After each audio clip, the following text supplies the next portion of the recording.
Hi every one. ഇന്ന് നമുക്ക് simple and taste chicken കറി വെച്ചാലോ. ആദ്യം നമ്മുടെ ചിക്കനിലെ കുറച്ച് മുളക് പൊടിയും ഉപ്പും കുറച്ച് ഗരം മസാലയും മഞ്ഞൾപ്പൊടിയൊക്കെ ഇട്ട് നല്ലപോലെ തിരുമ്പി വെളിച്ചെണ്ണയിലിട്ട് വറുത്ത് കോരി മാറ്റി വയ്ക്കുക കേട്ടോ.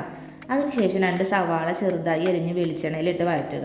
പിന്നെ അതിലേക്ക് കുറച്ച് വെളുത്തുള്ളിയും ഇഞ്ചി ഇട്ടിട്ട് നല്ലപോലെ വഴറ്റിയെടുക്കുക കേട്ടോ.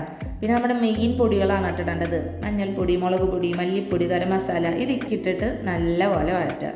പിന്നെ അതിലേക്ക് 2 തക്കാളി മിക്സിയിലിട്ട് അരച്ച് നല്ല ജ്യൂസാക്കിയത് ഇതിലേക്ക് ഒഴിക്കുക. അതൊന്ന് നല്ലപോലെ തിളച്ച് വരുമ്പോഴേ നമ്മുടെ ചിക്കൻ വറുത്ത് വെച്ചത് മാറ്റി വെച്ചിട്ടില്ലേ, അതും ഇട്ടിട്ട് നല്ലപോലെ ഇളക്കിയെടുക്കാം. പിന്നെ കുറച്ച് കുരുമുളക് പൊടിയും മുളകും ഇടാട്ടോ. നല്ല എരിവ് വേണവർക്ക് കുരുമുളക് പൊടി ഇടുമ്പോൾ ഒരു പ്രത്യേക ടേസ്റ്റാണ് അല്ലേ. അതും കൂടി ഇട്ടിട്ട് നല്ലപോലെ ഇളക്കാം. പിന്നെ നമ്മുടെ മെയിൻ സംഭവം കേട്ടോ, കാഷ്നട്ട് ഉണ്ടല്ലോ, കാഷ്നട്ട് മിക്സിയിലിട്ട് നല്ലപോലെ പേസ്റ്റ് പോലെ അരച്ചെടുത്തത് ഇതിലേക്ക് ഒഴിക്കുക. അത് നല്ലപോലെ തിളച്ച് വരുമ്പോഴേ അതിലേക്ക് കുറച്ച് തൈരും കൂടി ഒഴിച്ച് ഇളക്കിയ സംഭവം സൂപ്പർ. ഒന്നും പറയാനുണ്ട്, അടിപൊളി ചിക്കൻ കറി.